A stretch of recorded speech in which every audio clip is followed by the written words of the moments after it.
Good morning. આજે આપણે વિકિરણ અને દ્રવ્યની દ્વૈત પ્રકૃતિમાં જે આ નોંધ છે એના વિશે સમજીએ અને એક ફોટોસેલ એના વિશે પણ સમજીએ.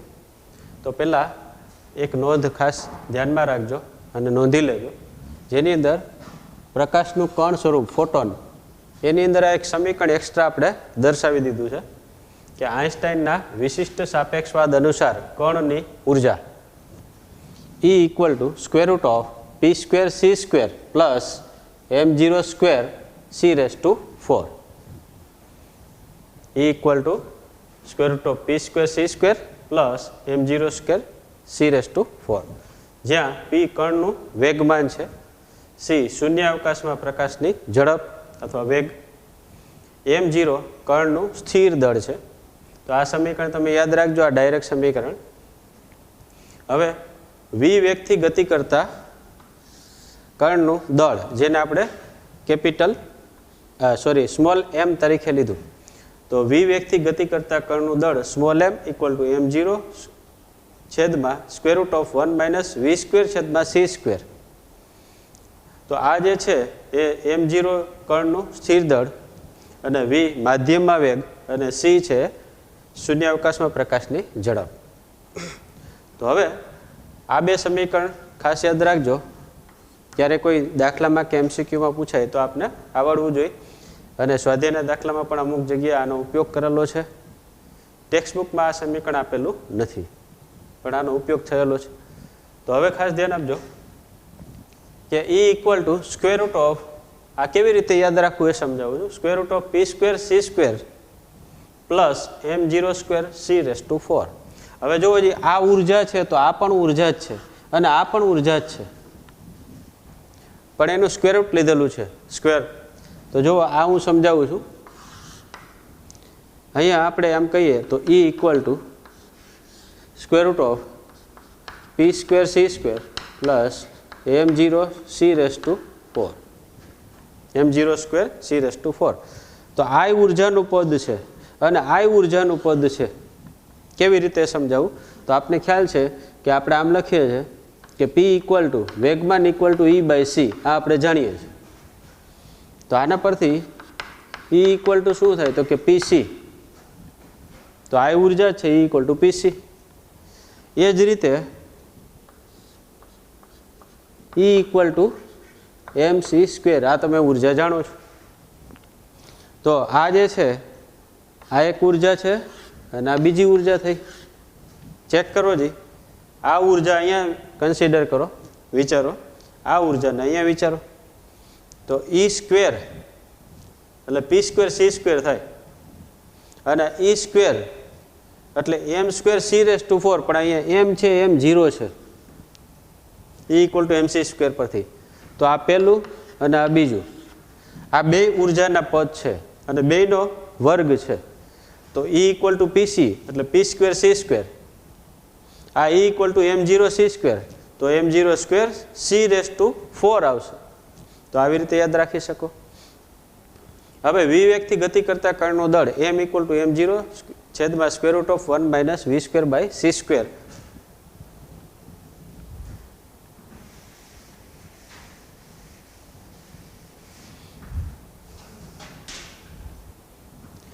આ જે છે એની અંદર આપણે વિચારીએ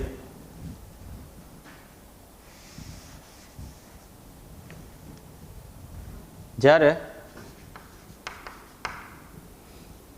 ફોટોનનો વેગ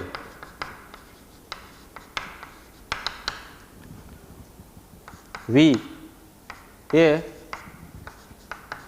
પ્રકાશના વેગ અથવા ઝડપ જેટલો થાય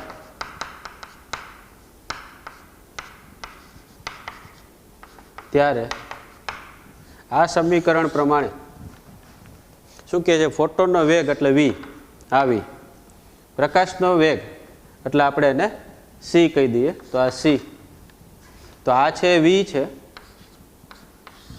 અને આ c છે. એનો મતલબ જેટલો થાય એટલે શું તો કે v, તેથી v ઇક્વલ ટુ c થાય, આમ લખી શકાય. તો જ્યારે ફોટોનનો વેગ એ પ્રકાશના વેગ એટલે કે પ્રોટોનનો વેગ આપણે v લીધો, પ્રકાશનો વેગ છે અથવા ઝડપ છે c લીધું, જેટલો થાય ત્યારે એટલે કે આને બ્રેકેટમાં આપણે લખી નાખો v = c થાય ત્યારે. તો આ સમીકરણમાં જોવો જ m = m0 પછી 1 - v²/c². તો આ સમીકરણ આપણે આમ લખી શકીએ m √1 - v²/c² = m0. શું કર્યું આપણે? આ સમીકરણ આની સાથે ગુણી નાખ્યું = m0. હવે v = c મૂકો તો અહીંયા c²/c² એટલે આ બે ઉડી જાય. આ ઉડી જાય તો 1 - 1 થાય અને 1 - 1 એટલે 0, તો m0 ની કિંમત 0 આવશે. તેથી m0 = 0 થાય. તો MCQ તરીકે તમને પૂછે કે ફોટોનનો વેગ એ પ્રકાશના વેગ જેટલો હોય ત્યારે આ જે છે એને શું કીધું? કણનું સ્થિર દળ કેટલું હોય? તો કે 0 હોય છે. કેવી રીતે લીધું? પાછું વખત આ સમીકરણનો જ ઉપયોગ કર્યો છે. જો આ સમીકરણ એમને દર્શાવી દીધું એઝ ઇટ ઇઝ, પછી આ જે છે છેદ એને આની સાથે ગુણી નાખ્યું તો આ છેદ ગુણાઈ ગયો = m0 લખાય. હવે આપણે એમ કીધું કે v = c થાય ત્યારે, v = c થાય ત્યારે તો v ની જગ્યાએ આપણે c મૂકી દઈએ તો c²/c² એટલે આ બે ઉડી જાય તો અહીંયા 1 આવે. તો 1 - 1 એટલે 0, 0 × m એટલે 0. તો m0 ની કિંમત કેટલી થઈ ગઈ? 0. તો m0 = 0 થાય. તો આ ખાસ યાદ રાખજો. તો આ આપણે એક્સ્ટ્રા નોંધ લઈ લીધી. ક્યારેક બાય ચાન્સ પૂછી નાખે MCQમાં તો આપને ખ્યાલ આવે. હવે મેઇન ટોપિક પર આપણે જઈએ.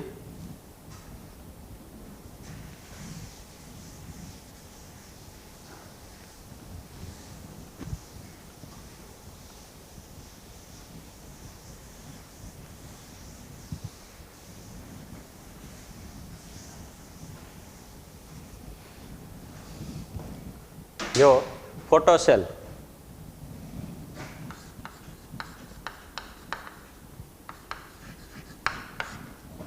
ફોટોસેલ. હવે ફોટોસેલ છે એ કયા સિદ્ધાંત ઉપર કાર્ય કરે છે? તો આપણે પહેલાં તો ફોટોસેલ છે એ ખરેખર આપણે જે ફોટો ઇલેક્ટ્રિક અસર જોઈતી એ ટેકનોલોજી પર આ ફોટોસેલ કામ કરે છે. ફોટો ઇલેક્ટ્રિક અસર જે જોઈતી એ જે ટેકનોલોજી છે ફોટો ઇલેક્ટ્રિક અસરની ટેકનોલોજી, એના ઉપર ફોટોસેલ કામ કરે છે. ફોટો ઇલેક્ટ્રિક અસર આપણે તો જાણીએ છીએ.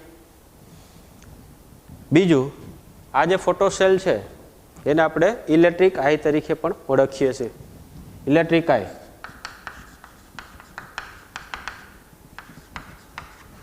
એટલે વિદ્યુતીય આંખ.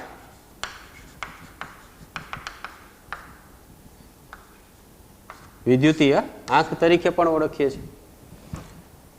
તો જો ફોટોસેલ છે એ ફોટો ઇલેક્ટ્રિક અસર જે આપણે ઘટના સમજ્યા એના પર કામ કરે છે અને એને ઇલેક્ટ્રિક આઈ પણ કહેવામાં આવે છે, વિદ્યુતીય આંખ. શા માટે હવે સમજાશે તમને. બીજું, ફોટોસેલ છે એ પ્રકાશ ઉર્જાનું વિદ્યુત ઉર્જામાં રૂપાંતર કરે છે. ખાસ યાદ રાખજો કે પ્રકાશ ઉર્જાનું વિદ્યુત ઉર્જામાં રૂપાંતર કરે છે. તો ફોટોસેલ પ્રકાશ ઉર્જાનું વિદ્યુત ઉર્જામાં રૂપાંતર કરે છે એ આપણે આમાં સમજવાના છીએ. હવે જો ફોટોસેલની રચના દર્શાવી છે અહીંયા. ફોટોસેલની અંદર આ આખું છે એને આપણે શૂન્યાવકાશિત કરેલ કાચનો પારદર્શક ગોળો અથવા બલ્બ છે. અહીંથી આટલો આ ભાગ જે શૂન્યાવકાશિત કરેલો છે અને કાચનો પારદર્શક ગોળો અથવા બલ્બ છે. પારદર્શક એટલે આરપાર જોઈ શકાય એવું. બીજું, આ જે સપાટી છે આ સી એ પ્રકાશ સંવેદી સપાટી અથવા એને ઉત્સર્જક કહેવાય. અને અહીંયા એ છે એ કલેક્ટર છે. આની પહેલાં આપણે જોયું તો એમાં સી એટલે ઉત્સર્જક કહેતા હતા, એ એટલે કલેક્ટર. સેમ ફોટો ઇલેક્ટ્રિક અસરમાં જોયું તો એ જ રીતે. તો આ જે છે કલેક્ટર, ઉત્સર્જક અને આ કલેક્ટર. એના બીજા 2-3 નામ હતા. કલેક્ટર ઉત્સર્જક, કલેક્ટર અને બીજું તમને ખ્યાલ હોય તો આને આપણે ટ્રાન્સમીટર અને આને શું કહેતા હતા? રિસીવર. તો ટ્રાન્સમીટર કયો, રિસીવર કયો, ઉત્સર્જક કયો, કલેક્ટર કયો, આ બધી પેર હતી, આપણે જાણીએ છીએ. ફોટો ઇલેક્ટ્રિક અસરમાં આ બધું આપણે એક પ્રયોગમાં જોયું હતું, તમને ખ્યાલ છે. હવે આ જે છે એ ફોટો સંવેદી સપાટી છે. ફોટો સંવેદી સપાટી એટલે શું? તો કે આના પર જ્યારે માનો કે આ એક પ્રકારની ફોટો સંવેદી સપાટી છે, આના પર જ્યારે પ્રકાશ આપાત થાય તો આ જે પ્રકાશ આપાત થવાથી શું થશે? આ ફોટો સંવેદી સપાટીમાંથી આની અંદર રહેલો જે ઇલેક્ટ્રોન છે ઉર્જા પ્રાપ્ત કરી ઇલેક્ટ્રોનનું શું થશે? ઉત્સર્જન. તો ઇલેક્ટ્રોન છે લઘુત્તમ ઉર્જા પ્રાપ્ત કરી ઇલેક્ટ્રોનનું ઉત્સર્જન થશે. તો આ ઉત્સર્જક છે ઇલેક્ટ્રોનનું ઉત્સર્જન કરે છે. ક્યારે? તો કે આ શું દર્શાવ્યું છે? યોગ્ય આવૃત્તિવાળો પ્રકાશ. જ્યારે યોગ્ય આવૃત્તિવાળો પ્રકાશ આ બલ્બમાંથી જો પસાર થશે અને આ પ્રકાશ સંવેદી સપાટી એટલે કે ઉત્સર્જક પર આવશે, આને આપણે કેથોડ પણ કહેતા હતા, આને એનોડ કહેતા હતા, યાદ કરો. તો 3 પેર જોઈ હતી આપણે, કેથોડ, એનોડ, ઉત્સર્જક collector, transmitter receiver. Photo electric અસરમાં આપણે જોયું હતું કેથોડ, એનોડ, ઉત્સર્જક કલેક્ટર, ટ્રાન્સમીટર રિસીવર, આ પેર કહી શકાય. તો યોગ્ય આવૃત્તિવાળો પ્રકાશ જ્યારે આ પ્લેટ ઉપર એટલે કે પ્રકાશ સંવેદી સપાટી પર પડે છે, જેને આપણે ઉત્સર્જક કહીએ છીએ, ત્યારે શું થશે? તો કે ઇલેક્ટ્રોનનું ઉત્સર્જન થશે. અને આ ઇલેક્ટ્રોન અહીંથી ઉત્સર્જાય છે. તો હવે આ જે છે એનોડ, એને કેની સાથે જોડેલો છે? જુઓ, આ આખો છે બલ્બ છે, કાચનો ગોળો જે શૂન્ય અવકાશિત કરેલો છે, અને આ એનું હોલ્ડર છે. એની સાથે આ જોયું તો આ બેટરી છે, અને એની સાથે આ માઇક્રો એમીટર જોડેલું છે જે માઇક્રો એમ્પિયર દર્શાવે છે. Micro ammeter. તો આપણે જે રીતે ફોટો ઇલેક્ટ્રિક અસર જોયું હતું એનો જ ઉપયોગ આમાં કરેલો છે કે યોગ્ય આવૃત્તિવાળો પ્રકાશ આના પર આપાત કરવામાં આવે ત્યારે ઇલેક્ટ્રોનનું ઉત્સર્જન થાય છે, જેને ફોટો ઇલેક્ટ્રોન કહે છે. આ ઇલેક્ટ્રોન કલેક્ટર પર આવે છે અને ત્યાંથી આ પરિપથમાં આવે છે. તો અહીંયા શું બતાવશે? ફોટો ઇલેક્ટ્રિક પ્રવાહ. ફોટો ઇલેક્ટ્રિક પ્રવાહ. તો ફોટો ઇલેક્ટ્રિક પ્રવાહ આ માઇક્રો એમીટર દર્શાવે છે. અહીંયા બેટરી જોડેલી છે, અહીંયા જુઓ આ ઋણ છે તો આ શું છે? સામે ધન. તો આ છે ઋણ, આ શું છે? ધન. તો આ એટ્રેક્ટ થશે ઇલેક્ટ્રોન. તો યોગ્ય આવૃત્તિવાળો અથવા તો યોગ્ય તરંગ લંબાઈવાળો પ્રકાશ જ્યારે આપાત કરવામાં આવે ત્યારે ફોટો ઇલેક્ટ્રોનનું ઉત્સર્જન થાય છે, જે કલેક્ટર પર આવે છે અને ત્યાંથી અહીંયા પસાર થઈ અને આ માઇક્રો એમીટર જે ફોટો ઇલેક્ટ્રિક પ્રવાહ દર્શાવે છે. તમને ખ્યાલ છે ફોટો ઇલેક્ટ્રિક પ્રવાહ એ ફોટો ઇલેક્ટ્રોનની સંખ્યાના સમપ્રમાણમાં હોય છે. જે આપણે જાણીએ છીએ કે ફોટો ઇલેક્ટ્રિક પ્રવાહ તો I proportional two N, proportional two શું કહેતા હતા આપણે? IP. તો આ છે તીવ્રતા, આ શું છે? ફોટો ઇલેક્ટ્રોનની સંખ્યા, અને આ શું છે? ફોટો ઇલેક્ટ્રિક પ્રવાહ. ફોટો ઇલેક્ટ્રિક પ્રવાહ. તો તીવ્રતા, ફોટો ઇલેક્ટ્રોનની સંખ્યા એના સમપ્રમાણમાં, અને ફોટો ઇલેક્ટ્રિક પ્રવાહ એ ફોટો ઇલેક્ટ્રોનની સંખ્યાના સમપ્રમાણમાં. આ આપણે લાસ્ટ ટાઈમ જોયું હતું ફોટો ઇલેક્ટ્રિક અસરમાં. બસ આ સિદ્ધાંત ઉપર કામ કરે છે કે આ તીવ્રતા યોગ્ય આવૃત્તિવાળો જ્યારે પ્રકાશ આપાત કરવામાં આવે. યોગ્ય આવૃત્તિ શા માટે કહીએ છીએ? કે જો કોઈ એક આવૃત્તિ હોય, કોઈ લઘુત્તમ આવૃત્તિ જે ઇલેક્ટ્રોનનું ઉત્સર્જન થાય છે, એ લઘુત્તમ આવૃત્તિ જરૂર પડે છે, એટલે યોગ્ય આવૃત્તિવાળો પ્રકાશ કહે છે. તો યોગ્ય આવૃત્તિવાળો પ્રકાશ જ્યારે આપાત કરવામાં તે ઇલેક્ટ્રોન ઉત્સર્જન થાય છે, અને ઇલેક્ટ્રોનનું ઉત્સર્જન થાય તો આ ઘટનાને ફોટો ઇલેક્ટ્રિક અસર કરે છે. આ ફોટો ઇલેક્ટ્રોન છે અને આ કલેક્ટર પર આવે છે, ત્યાંથી આ પરિપથમાં આગળ વધે છે અને આ પ્રવાહની રચના થાય છે. આ પ્રવાહ છે ફોટો ઇલેક્ટ્રિક પ્રવાહ છે. હવે સમજો કે આ બધું આપણે જોયું તો આ ફોટો સેલ છે એનો ઉપયોગ ક્યાં થાય એ આપણે ખાસ જોવાનું છે. આ ફોટો સેલ છે નાનો, અત્યારે મેં આટલો મોટો ફોટો સેલ દર્શાવ્યો છે, પણ પ્રેક્ટિકલી એકદમ નાનો એવો બલ્બ છે, એકદમ નાનો બલ્બ જે ટ્રાન્સપરન્ટ છે. જે રીતે આપણે LED જોતા હોય મોટી લાઇટ એમિટિંગ ડાયોડ, એ ટાઈપનો એક આ ટ્રાન્સપરન્ટ એક બલ્બ છે. આટલો નાનો, આપણે આમ કહી શકાય કે આટલો નાનો બલ્બ છે. આના કરતાં પણ નાનો હોઈ શકે છે. અલગ અલગ સાઇઝના ફોટો સેલ મળે છે. તો તો આટલો નાનો બલ્બ છે એની અંદર આ બધું રહેલું છે.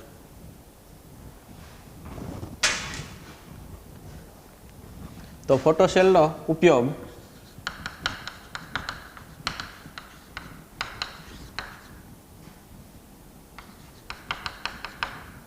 ક્યાં ક્યાં થાય એ આપણે સમજીએ. પહેલું, દરવાજાના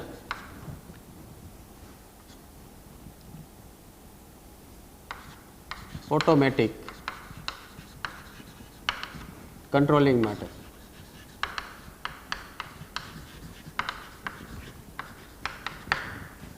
ઓટોમેટિક કંટ્રોલિંગ એટલે સ્વયં સંચાલિત.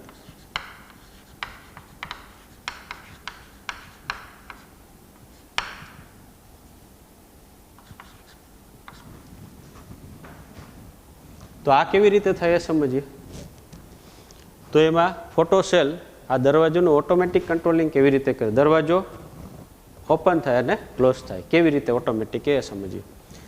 તમે જોયું હશે કે મોલની અંદર જ્યારે તમે ગેટ પાસે જાઓ તો ગેટ છે ખુલી જાય છે, વળી પાછો તમે અંદર જાઓ એટલે પાછો બંધ થઈ જાય, વળી પાછું કોઈ સામે આવે તો ગેટ ખુલી જાય છે. તો એ ગેટ છે એ ઓટોમેટિક ઓપન એન્ડ ક્લોઝ થાય છે. કેવી રીતે થાય તો કે એમાં ફોટોસેલનો ઉપયોગ કરેલો હોય છે. તો ફોટોસેલનો ઉપયોગ કેવી રીતે થાય અને એનું કંટ્રોલિંગ કેવી રીતે થાય હું તમને પ્રેક્ટિકલી સમજાવું છું.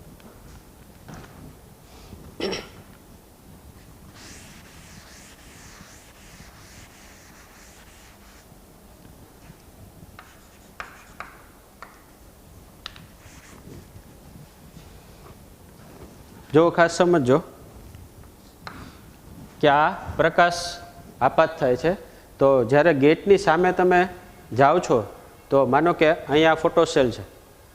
હવે જ્યારે તમે તમારી હાજરી પ્રેઝન્ટ નથી ત્યારે આ પ્રકાશ આના ઉપર આપાત થાય છે. હવે જ્યારે તમે આવો છો વચ્ચે તો આ પ્રકાશ જે અહીંથી બલ્બ પર આવતો હતો એ કટ થાય છે, વચ્ચે કટ થાય. તો પહેલાં જે માનો કે આપણે સામે નથી અને બલ્બ અહીંયા છે ને પ્રકાશ આના પર આવે છે તો કંઈક આપણે ફોટો ઇલેક્ટ્રિક અસરની ઘટના દ્વારા ઇલેક્ટ્રોન ઉત્સર્જન થશે અને આ ઇલેક્ટ્રોન પરિપથમાંથી પસાર થશે અને આપણે માઇક્રો એમીટર વિદ્યુત પ્રવાહ, જે પ્રવાહને શું નામ આપ્યા છે આપણે ફોટો ઇલેક્ટ્રિક પ્રવાહ કહે છે. તો ફોટો ઇલેક્ટ્રિક પ્રવાહ આપશે. ફોર એક્ઝામ્પલ અહીંયા કોઈ પ્રકાશ આપાત નથી, આપણે થોડી વાર માટે વિચારી લઈએ કે આ પ્રકાશ આપાત નથી. જ્યારે પ્રકાશ આપાત કરીએ છીએ ત્યારે આ ઇલેક્ટ્રોનનું ઉત્સર્જન થાય છે, અહીંથી પ્રવાહ પસાર થશે આ પરિપથમાં અને એ પરિપથમાં પ્રવાહ છે 1 માઇક્રો એમ્પિયર આવે છે એવું સમજીએ. તો જ્યારે યોગ્ય આવૃત્તિવાળો પ્રકાશ આપાત કરીએ છીએ ત્યારે 1 માઇક્રો એમ્પિયરનો પ્રવાહ મળે છે. ક્યારે? જ્યારે ગેટની સામે કોઈ નથી ત્યારે. હવે ફોર એક્ઝામ્પલ ફોટોસેલ અહીંયા છે, ગેટની સામે કોઈ આવે તો ફોટોસેલ આગળ જે પ્રકાશ જતો હતો એ વચ્ચે ઓબ્સ્ટ્રક્શન આવી ગયું. ઓબ્સ્ટ્રક્શન આવી ગયું એટલે કોઈ વ્યક્તિ છે એ પ્રકાશને વચ્ચે અડચણ ઊભી થઈ. અડચણ ઊભી થઈ એટલે અહીંથી જે ઇલેક્ટ્રોન છે, જે ઇલેક્ટ્રોન પ્રકાશનો જથ્થો જે આના પર પડતો હતો, કેના પર? તો કે પ્રકાશનો જથ્થો આના પર પડતો હતો. તો આ પહેલાં આખી સપાટી કવર થતી હતી એટલે ઇલેક્ટ્રોનની સંખ્યા વધારે હતી. ઇલેક્ટ્રોનની સંખ્યા વધારે હતી તો 1 માઇક્રો એમ્પિયરનો પ્રવાહ મહત્તમ જતો હતો. પરંતુ જ્યારે અહીંયા કોઈ વ્યક્તિ આવી જાય આગળ તો અહીંયા જે આ જે છે પ્રકાશ છે એ કટ થાય થોડો, અને પ્રકાશ કટ થાય તો ઇલેક્ટ્રોનની સંખ્યા ઘટી જાય. ફોટો ઇલેક્ટ્રોનની સંખ્યા ઘટે તો પ્રવાહ ઘટી જાય અને પ્રવાહ ઘટીને ફોર એક્ઝામ્પલ કોઈ વ્યક્તિ સામે આવ્યો, પ્રવાહ ઘટીને 0.6 માઇક્રો એમ્પિયર થયો. પહેલાં કેટલો હતો? 1 માઇક્રો એમ્પિયર. ઘટીને કેટલો થયો? 0.6 માઇક્રો એમ્પિયર. તો એનાથી શું થશે? તો કે એનાથી તરત જ એક કમાન્ડ જશે કે 1 માઇક્રો એમ્પિયર હોય તો એક નોર્મલ સ્થિતિ છે, સામાન્ય સ્થિતિ છે, તો ગેટને ઓપન ના કરવો. પરંતુ 0.6 માઇક્રો એમ્પિયર આવે તો ગેટની જે મોટર છે એને કમાન્ડ જાય એટલે મોટર ઓન થાય એટલે ગેટ ખુલી જાય. તો એ ક્યાંથી સિગ્નલ લીધેલું હોય એ સમજાવું. તો અહીંથી આ જે છે માઇક્રો એમ્પિયર ત્યાંથી એક સિગ્નલ લીધેલું હોય આ રીતે, અને આ સિગ્નલ છે મોટરને જતું હોય. આ છે મોટર. તો 1 માઇક્રો એમ્પિયર હશે ત્યારે આ મોટર છે ઓફ રહેશે. શા માટે? તો ત્યારે માનો કે આ જે છે એ ફોટોસેલ છે, જ્યારે કોઈ વ્યક્તિ સામે નહીં આવે, આ ફોટોસેલ છે ત્યાં લાગેલું છે એવું સમજ, વ્યક્તિ કોઈ સામે નહીં આવે ત્યારે પ્રકાશ આના પર આવશે, પ્રકાશ આવશે, ફૂલ પ્રકાશ હશે, ફૂલ ઇલેક્ટ્રોનની સંખ્યા હશે અને એ 1 માઇક્રો એમ્પિયર આપે છે. હવે એની સામે કોઈ ફોટોસેલની સામે કોઈ વ્યક્તિ આવ્યો અને જ્યારે વ્યક્તિ આવશે ત્યારે આ જેટલો પ્રકાશનો જથ્થો જતો તો એના કરતાં ઓછો જશે. કેના પર? ઉત્સર્જક પર. તો ઓછા ઇલેક્ટ્રોન બહાર આવશે અને ઓછા ઇલેક્ટ્રોન આમાંથી પસાર થશે તો ઓછો માઇક્રો એમ્પિયર આવશે. કેટલો આવશે? તો કે 1 માઇક્રો એમ્પિયર આવતું તેની જગ્યાએ 0.6 એટલે ઘટી ગયો પ્રવાહ. આ પ્રવાહ ઘટી ગયો એટલે શું થાય? તો કે આ પ્રવાહ ઘટવાથી આ જે મોટર છે એને કમાન્ડ જાય. કમાન્ડ જાય એટલે મોટર શું થઈ જાય? પહેલાં 1 માઇક્રો એમ્પિયર ઓફ હતી, 1 માઇક્રો એમ્પિયરે મોટર ઓફ હતી, 0.6 માઇક્રો એમ્પિયર જેવા આવ્યા એટલે શું થશે? ઓન થશે. એટલે મોટર ચાલુ થઈ જશે, મોટર ઓન થશે. અને મોટર ઓન થશે એટલે પહેલાં ગેટ બંધ હતા, પહેલાં ગેટ બંધ હતો. જેવો આ ગેટ બંધ ક્યારે રહ્યો? 1 માઇક્રો એમ્પિયર હતો જ્યારે કોઈ વ્યક્તિ સામે નહોતો એ ફોટોસેલની સામે. પણ જેવો ફોટોસેલની સામે જે વ્યક્તિ આવશે એને કારણે પ્રવાહ ઘટી જાય અને પ્રવાહ ઘટી જાય અને 0.6 માઇક્રો એમ્પિયર આવશે ત્યારે મોટર ચાલુ થશે. મોટર ચાલુ થશે એટલે ગેટ ઓપન થશે. ગેટ ઓપન થયો પછી શું થશે? તો કે અમુક સમય પછી એ ગેટ પાછો, જે એ ટાઈમર બેઝ હોય છે અને અહીંયા પાછળ બંને સાઈડ મિકેનિકલ સ્વિચ હોય છે, એ સ્વિચની ટચ થાય અને ટાઈમર કે આટલા ટાઈમ પછી એ વ્યક્તિ અંદર જતો રહેશે, પછી આ બંધ થઈ જશે. વળી પાછું કોઈ વ્યક્તિ સામે આવશે, આ બંધ થાય એટલે શું થાય? તો કે ત્યારે કોઈ ફોટોસેલની સામે કોઈ વ્યક્તિ નથી એટલે 1 માઇક્રો એમ્પિયર આવશે એટલે ઓફની ઓફ જ રહેશે. પરંતુ સામે કોઈ આવશે તો 0.6 માઇક્રો એમ્પિયર થાય છે. આ એક મેં કિંમત લીધેલી છે. તો 0.6 માઇક્રો એમ્પિયર એટલે ઘટી જાય એટલે વળી પાછો ગેટ ઓપન થશે. થોડા સમય પછી વળી પાછો ગેટ ક્લોઝ થશે.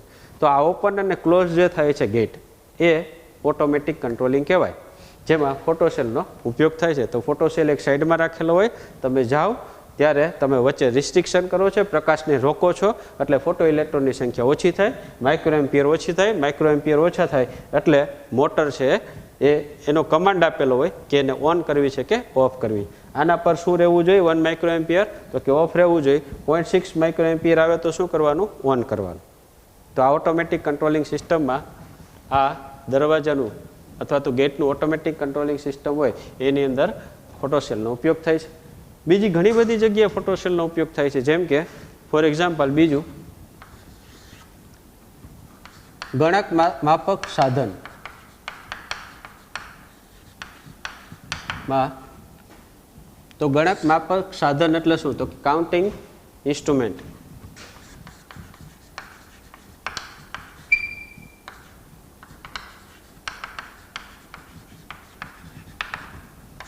કાઉન્ટિંગ ઇન્સ્ટ્રુમેન્ટ એટલે શું? તો આપણે એને ગુજરાતીમાં ગણક માપક સાધન કહેવામાં આવે છે. કે કોઈ જગ્યાએ કોઈ એક હોલ હોય, એની અંદર એમ કે આ હોલ છે અથવા ઓડિટોરિયમ છે, એની અંદર 350 કેન્ડિડેટ જ અંદર જવા જોઈએ. તો એના માટે શું રાખે? તો કે ગેટ પાસે એક ફોટોસેલ રાખે. ફોટોસેલ રાખે, આના પર માનો કે કોઈ એક લેમ્પ રાખેલો હોય કે તીવ્રતા આવતી હોય, કોઈ પ્રકાશ આવતો હોય કોન્સ્ટન્ટ. તો પ્રકાશ આવતો હોય અને આ છે ઉત્સર્જક છે, આ ઉત્સર્જક, એના ઉપર પ્રકાશ આવે છે કોન્સ્ટન્ટ. ગેટ પર આ રીતે અહીંયા લગાવેલો છે, ગેટ આ રીતે છે અહીંયા લગાવેલો છે.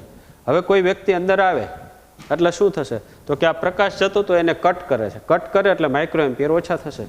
માઇક્રો એમ્પિયર ઓછા થાય એટલે એના ઉપરથી એક કાઉન્ટ ગણી લે.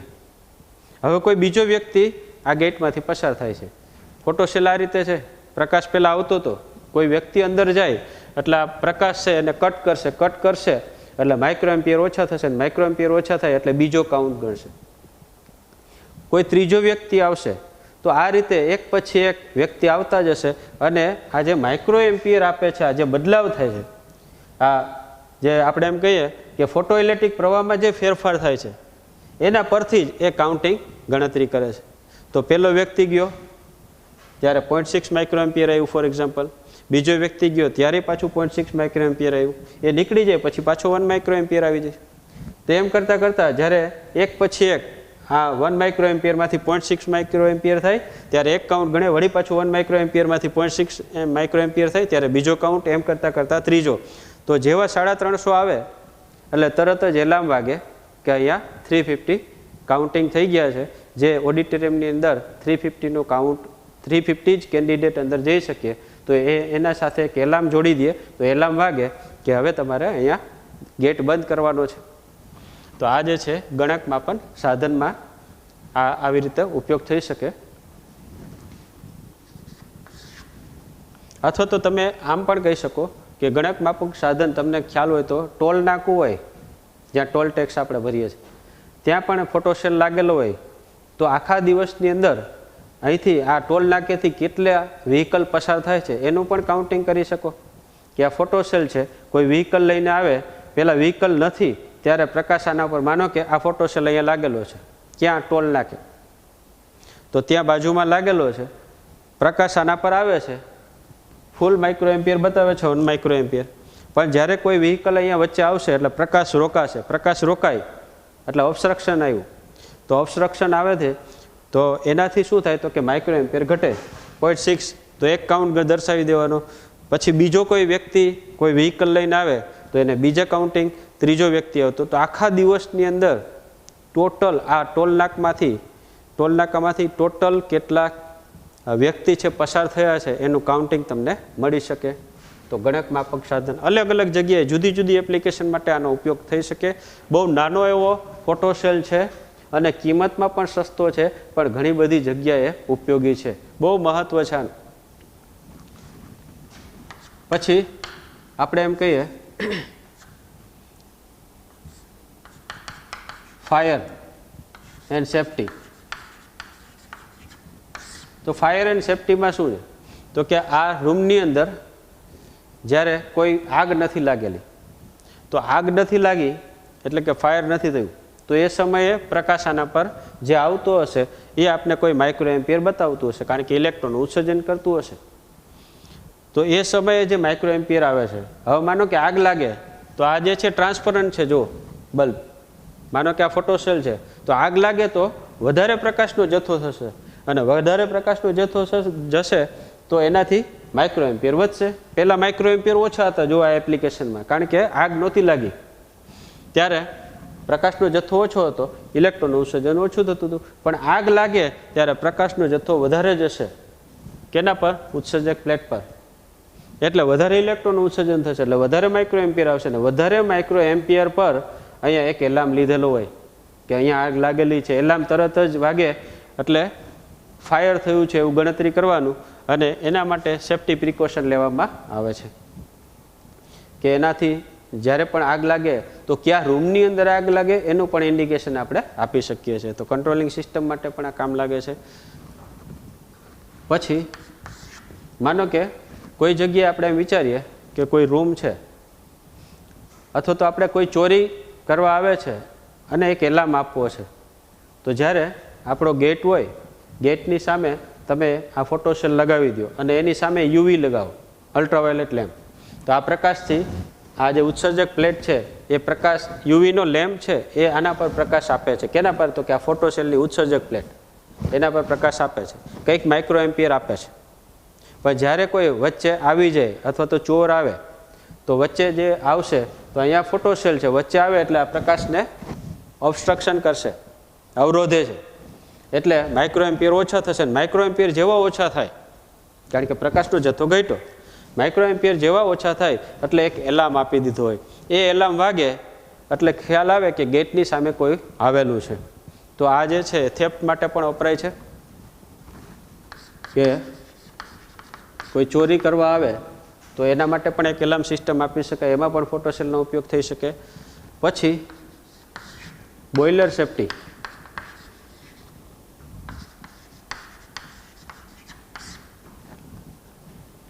તો ફાયર એન્ડ સેફટી, થેફ્ટ, ચોરી કરવા માટે ક્યારેય કોઈ એપ્લિકેશન છે કે કોઈ ચોર આવે અને એલાર્મ વાગવો જોઈએ તો એનો પણ ઉપયોગ થઈ શકે. બોઇલર સેફટી બહુ મહત્ત્વનું છે.